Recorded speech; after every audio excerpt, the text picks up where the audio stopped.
Hello friend SR ज्ञान सागर YouTube channel आपण समस्त को स्वागत। आज वीडियो आम गोटे इम्पोर्टाट विषय टपिक विषय आलोचना करवा। ओडिशार नवा मुख्यमंत्री मोहन कुमार माझी सहित आज उपमुख्यमंत्री के सिंह प्रभाती परिडा को शपथ पाठ कर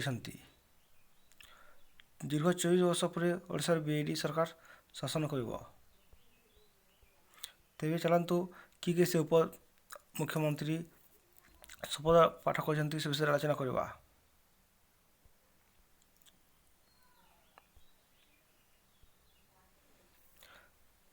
दुई उपमुख्यमंत्री हेले के सिंह और प्रभाती परिडा।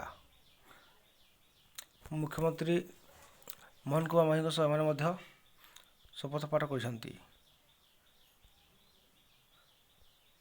राज्य 12 तारीख 12/6/2024 आरंभ होची मोहन सरकार। मुख्यमंत्री शपथ नहीं मोहन माझी सेपरी मुख्यमंत्री सह दुई उपमुख्यमंत्री के सिंह और प्रभाती परिडा शपथ पाठ कर दीर्घ 25 वर्ष पर राज्य में पुणी थे उपमुख्यमंत्री फेरी पाई।